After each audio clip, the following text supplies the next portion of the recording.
first right turn is mindset matters. In her book Mindset, The Psychology of Success, Dr. Carol Dweck shares a simple idea discovered in decades of research on achievement and success. She talks about how important mindset is in a person's success. We've all heard the phrase, set your mind to it, or it's all in the mind. Carol Dweck has found that there are two mindsets, the fixed or traditional mindset and the growth mindset. In the fixed mindset, the person says that I have a set of talents and a certain level of intelligence. My qualities are carved in stone. This creates an urgency to prove yourself over and over. The growth mindset is based on a belief that your basic qualities are things you can cultivate through your efforts. Everyone can grow through application and experience. Let's listen to Dr. Carol Dweck's TED Talk. I think I've always been interested in the question of intelligence, learning, dealing with challenges, and being resilient. And if I had to trace this back, I'd trace it back to my 6th grade class.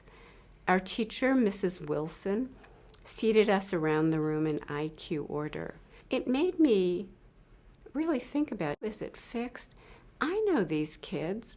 I know they can all learn. I was so aware of how I had loved to learn before.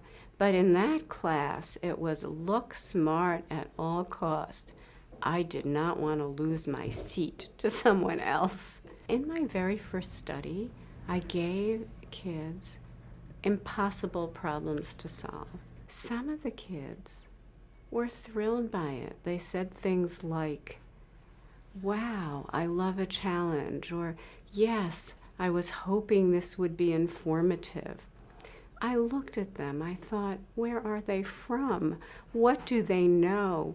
And I really dedicated my career to unlocking their secrets. So the first thing I found was that kids who were excited by challenge didn't see setbacks as reflecting on them or implying incompetence. They saw these as opportunities to learn, and they cherished that. The next thing I learned was that they had different goals. They weren't concerned with looking smart or proving how competent they were. Their goal was to learn. So you have heard from Dr. Carol Dweck herself. I also encourage you to read her book. It talks about education, but there are also chapters that deal with a business setting. What is important with mindset is how you approach and react to challenges and failures. In the fixed mindset, you deny it, you cheat, you find a shortcut. In the growth mindset, you embrace the challenge. You see it as yet, something that is in process. Here are some ways to change your fixed mindset into a growth mindset when it comes to skills, challenges, effort, feedback, and setbacks. Why is all this important to innovation? Because innovation by itself is a yet. It is still unfolding. It is a new field, and in fact, Stanford University just launched its Certificate in Innovation and Entrepreneurship in 2012. Innovation is sure to be challenging. Any creative process is. The right mindset will enable you to deal with the challenges and not get frustrated. While we're on the topic of mindset, let's talk about the mindset around failure. Failure is also a necessary part of innovation. It is inevitable. No one succeeds on their first try, and no team can execute perfectly. But let me be clear, it is never a goal to fail. However, when you do, and you will, there is a right way to react. As the growth mindset tells us, it's all about learning and being resilient. A couple of years ago, when I was still in the corporate world, I went through a leadership assessment. In 2 days, we had simulations of employee situations to see how we would respond. We had to answer 200 plus personality questions, do 2 case studies, and then present and be interviewed on the company's values. One of the interview questions was, "Have you ever failed? And how did you react?" I told them my first big failure was a business I started with some friends, which we ran for 4 years. We built it from nothing, opened a store, and for 4 years I thought that was it. Then my partners moved away, the economy took a turn for the worse, and suddenly our business model was not making us the money we had hoped. Eventually, I closed the business, and it was the hardest thing I ever did because I had failed. But looking back now, I learned so much from that experience.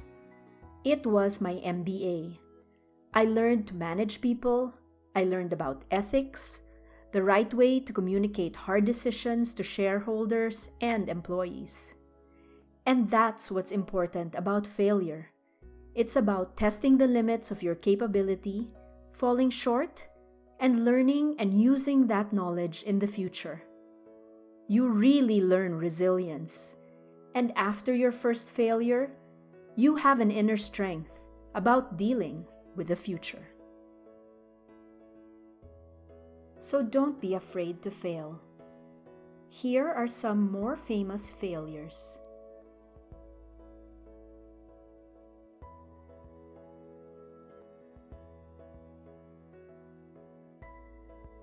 I particularly like what Bill Gates and J.K. Rowling say, and of course Michael Jordan, who says, "I have missed more than 9,000 shots in my career.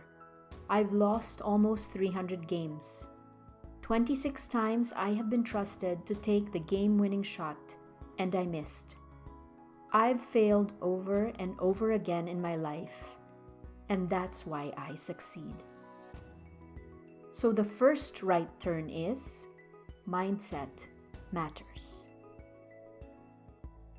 Now let's go to the second right turn, 5 Disciplines of Innovation by Curtis Carlson and William Wilmot. When I went to university, we did not learn about innovations. When I was tasked to create innovations in the bank way back when, this book was my Bible. If there was one thing to take away from this book, it is that innovation is a discipline. What that means is that, first, it can be learned, just like math, science, or English. And second, practice, practice, practice makes a difference. The book takes us through what I call the ingredients for innovation. If we were, say, making a cake, you would assemble your ingredients: flour, sugar, vanilla, baking powder, salt, to name a few. It's the same with innovation. You have to start with the right ingredients. They are, first, important customer needs. You must focus on what the customer needs, not what you think is cool or they may need. To be profitable in the future, you must focus on developing commercial solutions that your customers will buy in the future. So start with what the customer needs. This is not the easiest thing to do, as customers don't always know or articulate well what they need. You need to listen well, and this is a skill that gets developed over time. In a retail environment, you need to take random feedback, which is hopefully representative of what all customers need. In the corporate setting, you need to speak to all levels of your client's organization. What you hear from a CFO or CEO may be far different from what the clerk is telling you. Second, value creation. You need to make sure you are solving the real issue. That's how you create value. When I was product development head, our team members from IT, risk, and operations would always say, "Tell us the problem and the issues. Don't just ask us to build the solution. because we may have other ideas that will make it better. The biggest challenge was always pricing, and many times when the product was new and untested, we gave promo pricing or big discounts. Customers will always want everything for free. Now, when you attach a fee for it, then they stop to think about whether they will pay for what you create. That's how you know if what you are creating has value. It's not easy, but again, focus on the products that create value. Your time is limited, and so are the resources of your team. So spend them wisely. Third, the innovation champion. The book says that is you. You are the most supportive coach and the loudest cheerleader. There needs to be someone that takes the lead, sets the direction, takes responsibility, and sees the project or business in its totality. It is a hard thing to do, as in essence, it is a leadership task. And if you are young or if you feel inexperienced, it can be scary. But you have to start somewhere, and the younger you start, yes, you may have setbacks or failure, but with the right mindset, the growth mindset, you will use what you learn and gain the experience. I built my first innovation when I was 24 years old. Yes, my customer had a problem and told me that if I solved it, she would give me the lion's share of her business. I pitched it to my boss, and he gave me the go signal to form a team. We built the product, the customer used it, and we got her business. When I look back, there are things I would have done better, but that does not matter. I did it. I was fresh out of college and I created something that a customer paid money for.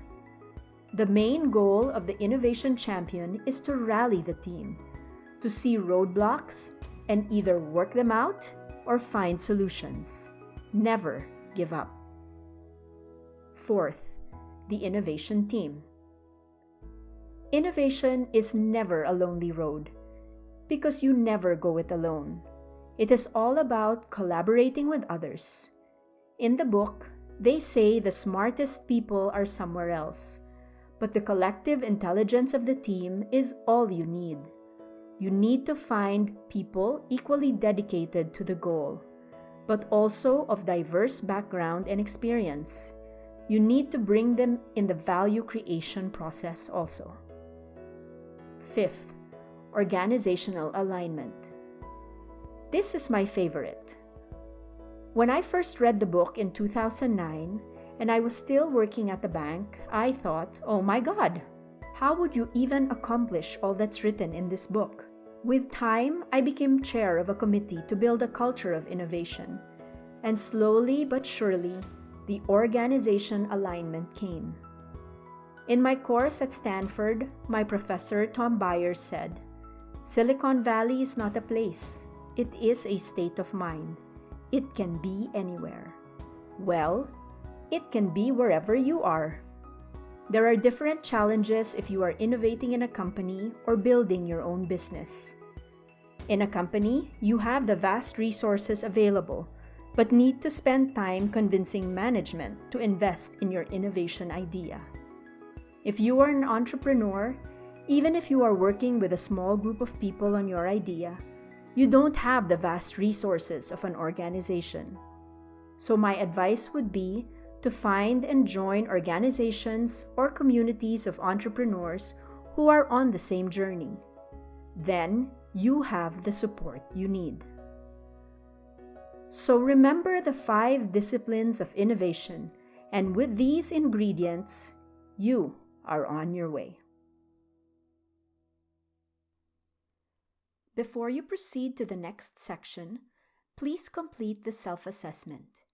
You may want to write down your answers and keep them along with your notes.